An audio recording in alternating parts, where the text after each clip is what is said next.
The Eritrean problem, Eritrea ችግር, as already discussed, after Italy lost her colonies in the Horn in 1941, Britain established a military administration over Eritrea and Ogaden as occupied enemy territories. ያው እንዳወራነው ጣሊያን ኃይሏን ካጣች በኋላ ወይንም ኢትዮጵያ ከጣሊያን ነፃ ከወጣች በኋላ ብሪቴን ምንድነው ያደረገችው? ወታደራዊ አስተዳደር በኤርትራና ኦጋዴን ላይ ወታደራዊ አስተዳደር ነው ያደረገችው አገዛዝ። Britain intended to join Ogaden with her Somaliland and Eritrea with Sudan. Britain ያሰበችው ምንድነው? ኦጋዴንን ከሶማሊላንድ ጋር የራሷ ሶማሊላንድ አለ የተቆጣጠረችው የሶማሊ ምድር ከዛ ጋር አንድ ለማድረግ እንዲሁም ኤርትራን ደግሞ ከሱዳን ጋር አንድ ለማድረግ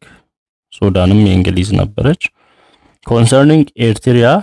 Britain had also a plan to form a separate state by joining Tigray with the Christian highlands of Eritrea. በኤርትራ በኩል ባለው ደግሞ ብሪቴን ያሰበችው ምንድነው? ሴፓሬት የሆነ ስቴት ራሱን የቻለ ግዛት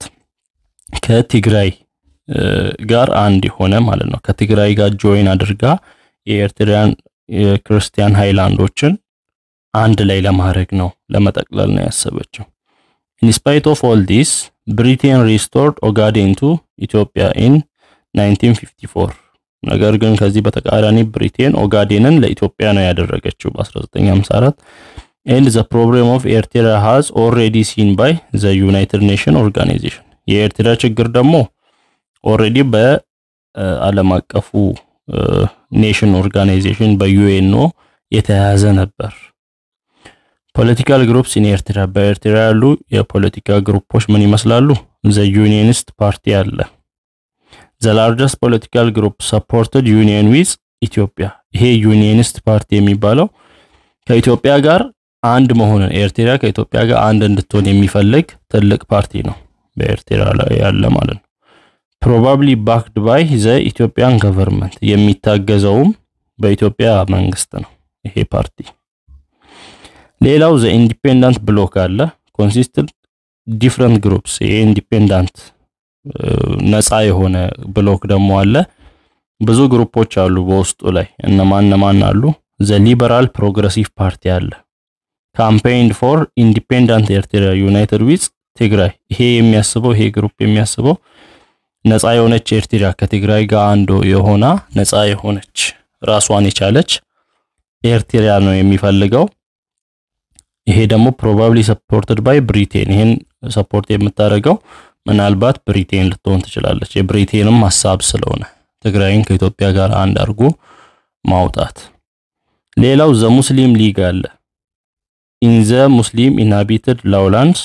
backed by Muslim Middle East ይሄ ደግሞ ሙስሊሞች ባሉበት ላውላንድ አካባቢ ክርስቲያን ሃይላንድ አለ ኤርትራ ላይ ሃይላንድ ከፍተኛ ቦታዎች ላይ ላውላንድ አካባቢ ላይ ደግሞ ሙስሊሞች አሉ ይሄ ምናልባት በመካከለኛው ምስራቅ ሙስሊሞች የሚታገዝ ግሩፕ ነው ተብሎ ይታሰባል ሌላው the pro Italian group ነው consisted of Italian settlers and the ex-Askaris የጣሊያን ሰፋሪዎችን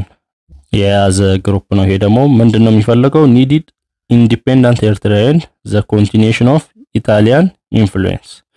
ነፃ የሆነች ኤርትራን ነው የሚፈልገው እንዲሁም የጣሊያን ተጽዕኖ እንዲቀጥል ነው የሚፈልገው የጣሊያን ተጽዕኖ እንዲቀጥል ጣሊያን አሁንም ተጽዕኖዋን እንዲቀጥል ነው የሚፈልገው የግሩፕ In 1948 the four powers Britain, Russia, France and the USA presented the Eritrean case to the United Nations በ1948 እነዚህ አራት አያላን ሀገራት የኤርትራን ኬዝ ለዩናይትድ ኔሽን ፕሬዘንት አደረጉ አቀረቡ the UNO appointed a commission of 5 men from Burma, Guatemala, Norway, Pakistan and South Africa ዩናይትድ ኔሽን ኦርጋናይዜሽን ደግሞ ምንድነው ያደረገው አምስት ሰዎችን መረጠ ከቡርማ ከጓታማላ ከኖርዌይ ከፓኪስታን እና ከደቡብ አፍሪካ አምስት ሰዎችን ከመረጠ በኋላ the commission was sent to Eritrea to investigate the wishes of the people on the fate of their country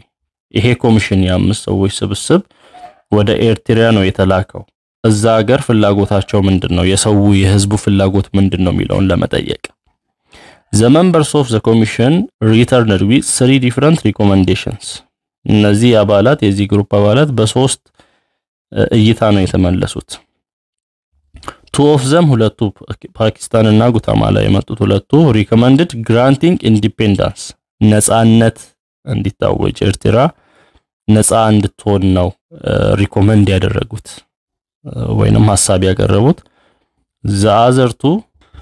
Burma and South Africa ከዚህ የመጡ ሁለቱ ደግሞ recommend a federal arrangement ፌደራላዊ arrangement እንዲሆን ፌደራላዊ አስተዳደር እንዲሆን ነው ሐሳብ ያቀረቡት the remaining Norway proposed union የኖርዌይ ደግሞ ህብረትን ነው አንድነትን ኤርትራ ከኢትዮጵያ ጋር አንድ ትሆን የሚል ሐሳብ ነው ያቀረበው On 2 December 1950 the UN issued the resolution that decided Eritrean Federation with Ethiopia በታህሳስ 1950 UN United Nation ያስቀመጠው ሐሳብ ኤርትራ ከኢትዮጵያ ጋር ፌደሬተር ትሆን አንድ ትሆን የሚል ሐሳብ ነው ያስቀመጠው In 1952 the Federation of Eritrea with Ethiopia officially declared በ1952 officially ታወጀ ኤርትራ ከኢትዮጵያ ጋር ፌደሬትድ መሆኑ The federation however lasted for a decade ነገር ግን ለ10 ዓመታት ብቻ ነው ፌደሬሽኑ የቆየው because in 1962 the Eritrean assembly dissolved itself and Eritrea merged or united with Ethiopia until 1991 ምክንያቱም የኤርትራ አሰምብሊ የሚባለው ራሱን በራሱ አጠፋ ዲዞልቭድ ሆነ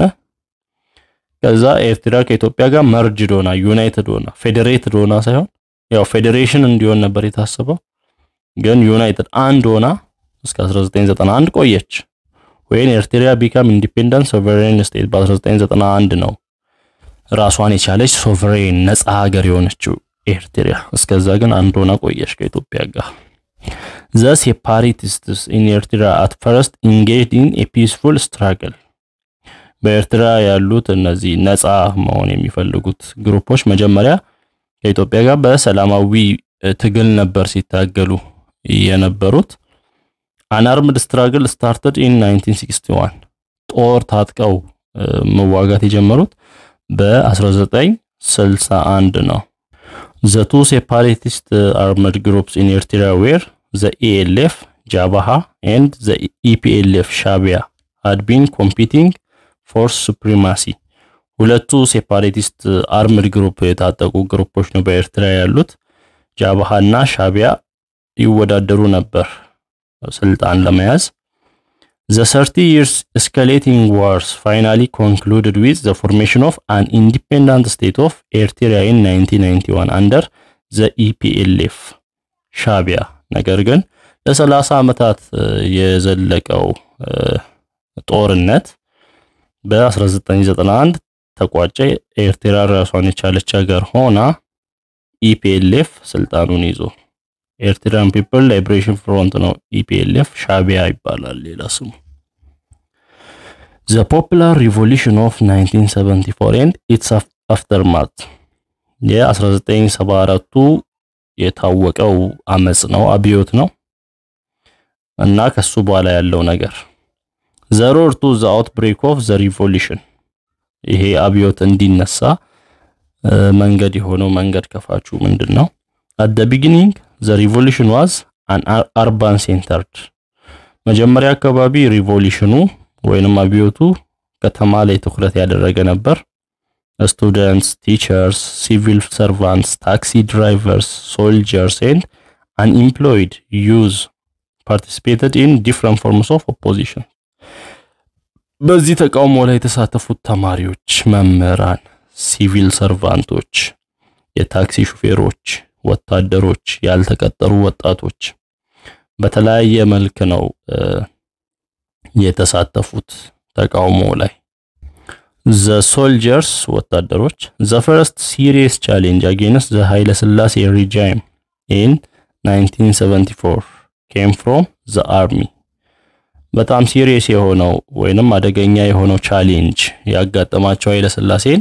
ከወታደሮች ነበር። በ1974 in January 1974 the soldiers of the Army's 4th Division at Negele Borana mutinied for economic reason. በ1974 አራተኛው ክፍለ ጦር በኔጌሌ ቦረና ያለው ስራውን አቆመ፣ አመጸ። በኢኮኖሚያዊ ምክንያቶች ማለት ነው። ከደሞዝ አንፃር ከገንዘብ ከሚሰጣቸው ገንዘብ አንፃር ተያይዞ some of their economic complaints were shortage of water ምንድነው ምክንያታቸው? የውሃ እጥረት እና የምግብ እጥረት፣ food delay in payment of salaries ደሞዝ በጊዜው አለመከፈል and later increased their demands like በኋላ ደግሞ ፍላጎታቸው ወደዚህ አደገ። salary increment ደሞዝ ይጨመርልን፣ better uniforms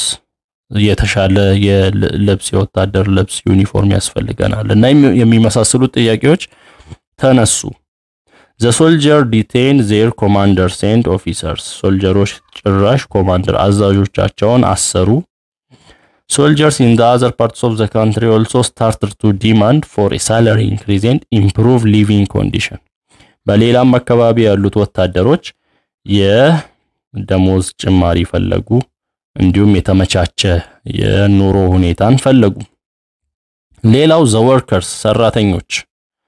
had started to struggle against long working hours, poor living conditions early before 1974 ሰራተኞች ደግሞ ረጅም ሰዓት ይሰራሉ፣ ያኗኗራቸው ደግሞ ብዙም አይደለም ሊቪንግ ኮንዲሽናቸው እና ቀድሞም ነው የጀመሩት እነዚህ አመጹን